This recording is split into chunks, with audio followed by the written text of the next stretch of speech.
Chapitre 24, lu par Aurélie Vétraud, où se continue l'histoire de la Sierra Morena.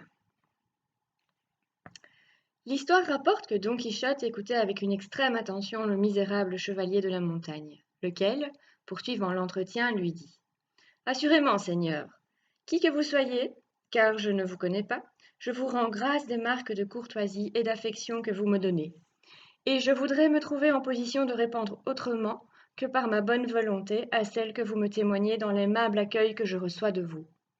Mais ma triste destinée ne me donne rien autre chose pour correspondre aux bons offices qui me sont rendus que de bons désirs de les reconnaître.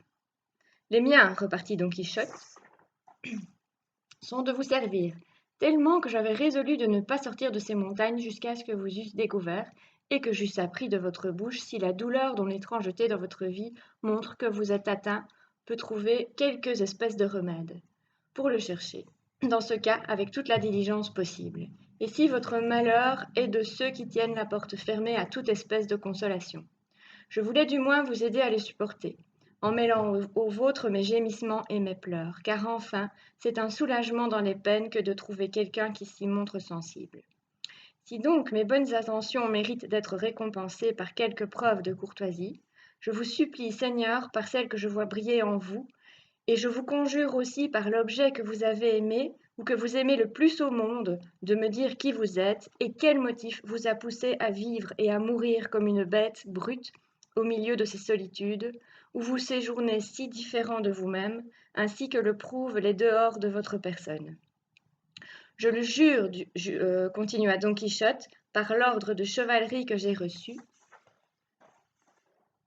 quoique pécheur indigne, et par la profession de chevalier errant, que si vous consentez, Seigneur, à me complaire en cela, je vous servirai avec toute l'ardeur et le dévouement auquel je suis tenu. Étant ce que je suis, soit en soulageant votre disgrâce, s'il s'y trouve quelque remède, soit, comme je vous l'ai promis, en vous aidant à la pleurer. Le chevalier de la forêt, qui entendait parler de cette façon, celui de la triste figure, ne faisait autre chose que le regarder, l'examiner, le considérer du haut en bas, et quand il l'eut contemplé tout à son aise, « Si l'on a, dit-il, quelque chose à me donner à manger, qu'on me le donne pour l'amour de Dieu. Et quand j'aurai mangé, je ferai et je dirai tout ce qu'on voudra, en reconnaissance des bonnes intentions qui me sont témoignées. » Aussitôt, Sancho tira de son bissac le chèvrier de sa panetière, ce qu'il fallait au déguenier pour apaiser sa faim. Celui-ci se jeta sur ce qu'on lui offrit, comme un être abruti et stupide, et se mit à manger avec tant de voracité qu'une bouchée n'attendait pas l'autre, et qu'il semblait plutôt les engloutir que les avaler. Tant qu'il mangea, ni lui, ni ceux qui le regardèrent ne soufflèrent mot. Mais dès qu'il eut fini son repas, il leur fit signe de le suivre, et les conduisit dans une petite prairie verte et fraîche qui se trouvait près de là, au détour d'un rocher. En arrivant à cet endroit, il s'étendit sur l'herbe, les autres firent de même, et tout cela sans rien dire, jusqu'à ce qu'enfin le chevalier déguenillé, s'étant bien arrangé dans sa place, leur parle de la sorte. Si vous voulez, Seigneur, que je vous conte en peu de mots l'immensité de mes malheurs, il faut que vous me promettiez que, par aucune question, par aucun geste, vous ne m'interromprez le fil de ma triste histoire, car à l'instant où vous le feriez, ce que je raconterai en restera là. Ce préambule du chevalier déguenillé rappela aussitôt à la mémoire de Don Quichotte l'histoire que lui avait contée son écuyer, et qui resta suspendue faute d'avoir trouvé le nombre de chèvres qui avaient passé la rivière. Cependant, le déguenillé poursuivit. « Si je prends cette précaution, dit-il, c'est parce que je voudrais passer rapidement sur l'histoire de mes infortunes, car les rappeler à ma mémoire ne peut servir à rien qu'à m'en causer de nouvelles, et moins vous m'interrogerez, plus tôt j'aurai fait de les dire. Mais je n'omettrai rien toutefois de ce qui a quelque importance pour satisfaire pleinement votre curiosité. » Don Quichotte lui fit, au nom de tous, la promesse qu'il ne serait point interrompu. Et lui, sur cette assurance, commença de la sorte. Mon nom est Cardenio, mon pays, une des principales villes de l'Andalousie. Ma famille noble, mes parents riches, et mon malheur si grand que mes parents l'auront pleuré et que ma famille l'aura ressenti, sans que leur richesse puisse l'adoucir, car pour remédier aux maux que le ciel envoie, les biens de la fortune ont peu de puissance. Dans ce même pays vivait un ange du ciel, en qui l'amour avait placé toutes les perfections, toutes les gloires qu'il me fut possible d'ambitionner. Telle était la beauté de Lucinda, demoiselle aussi noble, aussi riche que moi, mais plus heureuse et moins constante que ne méritaient mes honnêtes sentiments. Cette Lucinda, je l'aimais, je l'adorais dès mes plus tendres années. Elle aussi, elle m'aima avec cette innocence et cette naïveté que permettait son jeune âge. Nos parents s'étaient aperçus de notre mutuelle affection, mais sans regret, car ils voyaient bien qu'en continuant au-delà de l'enfance, elle ne pouvait avoir d'autre fin que le mariage, chose que semblait arranger d'avance l'égalité de notre noblesse et de notre fortune. Pour tous deux, en effet, l'amour grandit avec l'âge, et le père de Lucinda crut devoir, par bienséance, me refuser l'entrée de sa maison, imitant ainsi les parents de cette Tibet, tant de fois célébrés par les poètes. Cette défense de nous voir ne fit qu'ajouter un désir au désir, une flamme à la flamme, car bien qu'elle imposât silence à nos lèvres, elle ne put l'imposer à nos plumes, lesquelles savent plus librement que la langue faire entendre à qui l'on veut les sentiments que l'âme renferme, puisque souvent la présence de l'objet aimé trouble la résolution la mieux arrêtée, et rend muette la langue la plus hardie. Oh ciel, combien de billets je lui écrivis, combien de réponses je reçus honnêtes et tendres, combien de chansons je composai, et de vers d'amour, où mon âme déclarait ses sentiments secrets, peignait ses désirs brûlants, entretenait ses souvenirs, et se délassait de ses transports.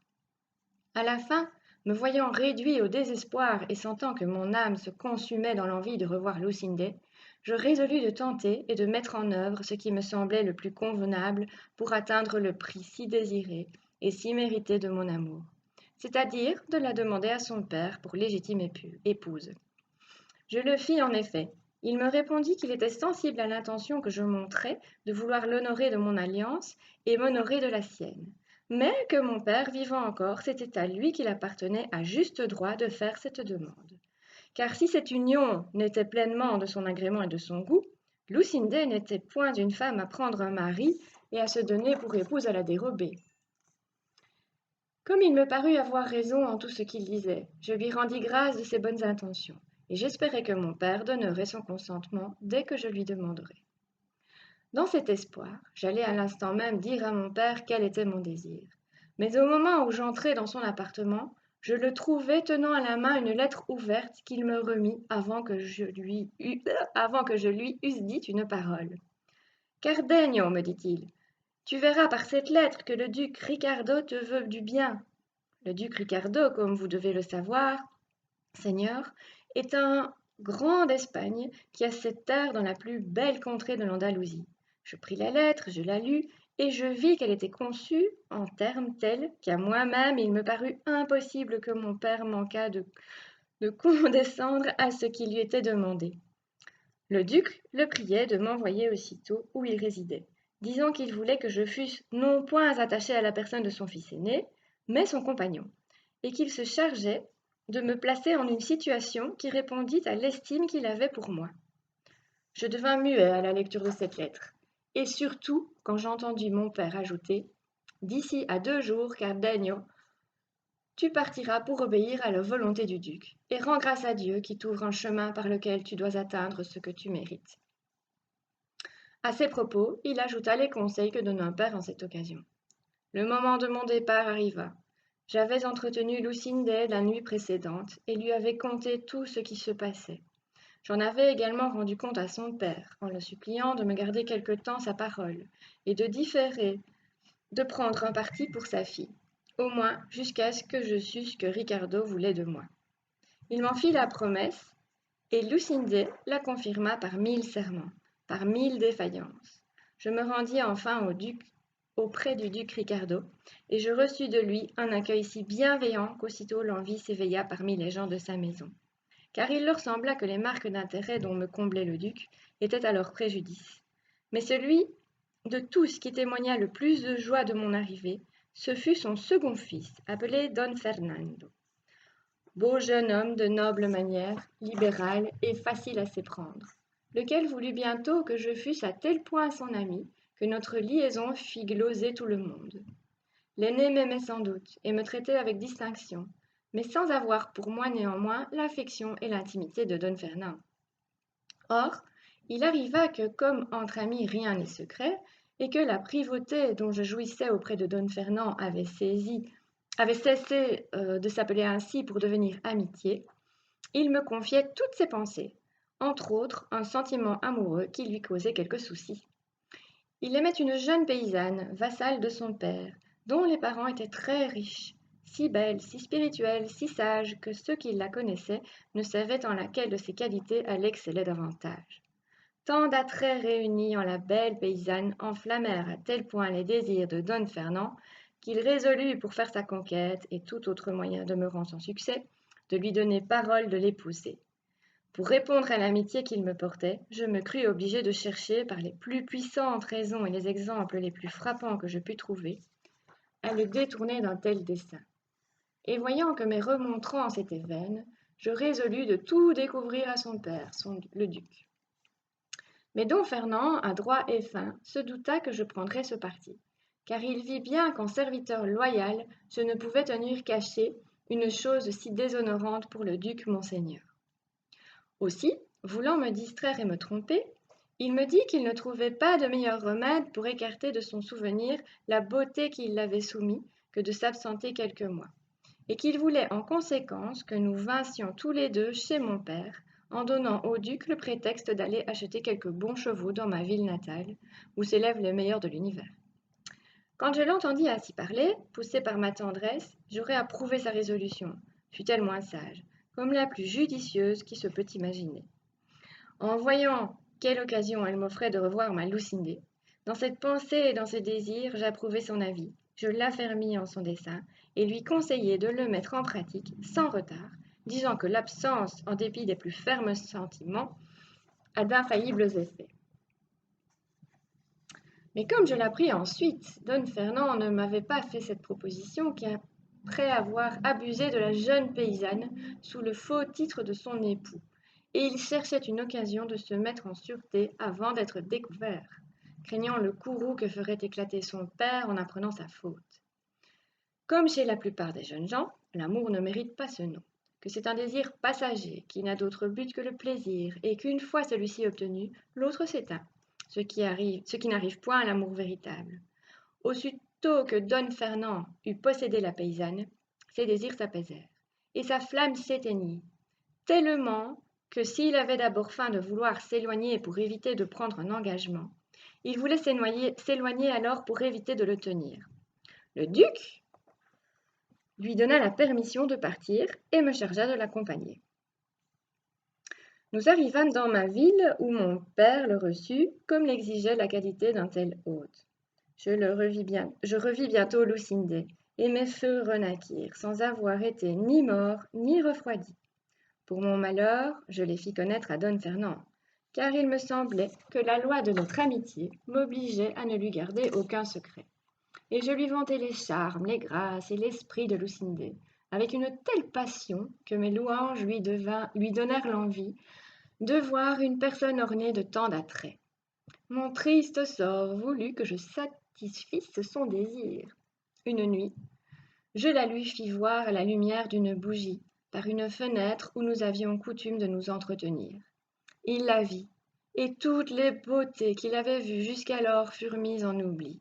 Il resta muet, absorbé, insensible, et finalement épris d'amour au point où vous le verrez dans le cours de ma triste histoire, pour enflammer davantage son désir qu'il me cachait à moi et ne découvrait qu'au ciel, la destinée voulut qu'il trouvât un jour un billet qu'elle m'écrivait pour m'engager à demander sa main à son père. Billet si plein de grâce, de pudeur et d'amour, qu'après l'avoir lu, il me dit qu'en la seule Lucinda se trouvaient réunis tous les charmes de l'esprit et de la beauté répartis dans le reste des femmes. Il est bien vrai, je veux l'avouer à présent, que tout en voyant avec quel juste motif Don Fernand faisait l'éloge de Lucinda, j'étais fâchée d'entendre de telles louanges dans sa bouche, et je commençais justement à me défier de lui. En effet, à tout moment, il voulait que nous parlassions de Lucinda, et sans cesse, il ramenait l'entretien sur son compte, dût-il le tirer par les cheveux. Tout cela éveillait en mon âme quelques soupçons de jalousie. Non que je craignisse aucun revers de la constance et de la loyauté de Lucinda, Et pourtant, ma destinée me faisait craindre précisément ce qu'elle me préparait. Don Fernand cherchait toujours à lire les billets que j'envoyais à Lucinda, et ceux qu'elle me répondait, sous le motif qu'il prenait un grand plaisir à l'ingénieuse expression de notre tendresse.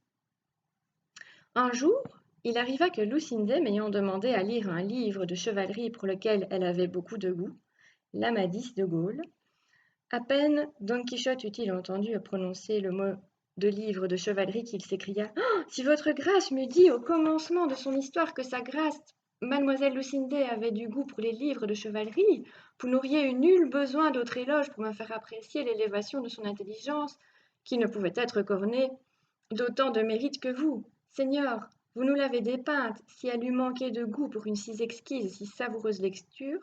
Aussi, quant à moi, n'est-il plus besoin d'entrer en dépense de paroles pour me vanter ses charmes, son mérite et son esprit. Il m'a suffi d'apprendre où se dirigent ses goûts pour la déclarer la plus belle et la plus spirituelle des femmes de ce monde.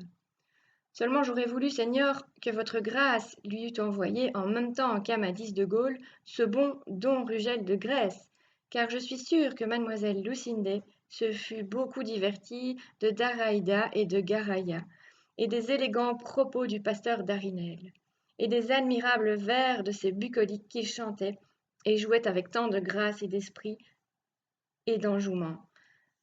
Mais le temps viendra de réparer facilement cette faute, et ce sera dès que votre grâce voudra bien s'en venir avec moi dans mon village, car là je pourrai lui donner plus de 300 volumes qui font les délices de mon âme et les délassements de ma vie, bien que je croie me rappeler que je n'en ai plus aucun, grâce à la malice et à l'envie des méchants enchanteurs. Et que votre grâce me pardonne si j'ai contrevenu à la promesse que nous lui avions faite de ne point interrompre son récit. Mais dès que j'entends parler de chevalerie et de chevaliers errants, il n'est pas plus en mon pouvoir de m'empêcher d'y joindre mon mot qu'il n'est possible aux rayons du soleil de cesser de répandre la chaleur, ou à ceux de la lune l'humidité. Ainsi donc, excusez et poursuivez, ce qui viendra maintenant le plus à propos. Pendant que Don Quichotte débitait le discours qui vient d'être rapporté, Cardenio, qui avait laissé tomber sa tête sur sa poitrine dans l'attitude d'un homme qui rêve profondément, et bien que par 2 fois Don Quichotte l'eût prié de continuer son histoire, il ne voulait ni relever la tête, ni répondre un mot. Mais enfin, après un long silence, il se redressa et dit: « Je ne puis m'ôter une chose de la pensée, et personne au monde ne m'en l'ôtera. Et celui-là serait un grand maraud qui croirait ou ferait croire le contraire. C'est que ce bélître insigne de maître Élisabad vivait en concubinage avec la reine Madasime. »« Oh, pour cela, non, de par tous les diables !» s'écria Don Quichotte, enflammé de colère, et donnant un démenti assaisonné comme de coutume. « C'est une grande malignité, ou plutôt une grande coquinerie de parler ainsi. La reine Madasime fut une noble et vertueuse dame, et l'on ne peut supposer qu'une si haute princesse s'avisât de faire l'amour avec un guérisseur de hernie. Et qui dira le contraire en a menti comme un misérable coquin. Et si c'est ce que je lui ferai voir à pied ou à cheval, armé ou désarmé, de jour ou de nuit, et de telle manière qu'il lui fera plaisir. » Cependant, Cardenio le regardait fixement, car il venait d'être repris d'un accès de folie, et n'était pas plus en état de continuer son histoire que Don Quichotte de l'entendre, tant celui-ci s'était piqué de l'injure faite à Madasime. Chose étrange. Il l'avait pris parti pour elle, tout comme si elle eût été réellement sa véritable et légitime souveraine, tellement il s'était entêté de ses excommuniés de livres. Or donc Cardenio était redevenu fou, et dès qu'il s'entendit donner un démenti et traiter de coquin avec d'autres gentillesses semblables, il prit mal la plaisanterie, et ramassant un gros caillou qui se trouvait à ses pieds, il en donna un tel coup dans la poitrine à Don Quichotte qu'il le culbuta sur le dos. Sancho Panza, qui vit ainsi traiter son seigneur, se jeta sur le fou le poing fermé, mais le fou le reçut de telle sorte que d'une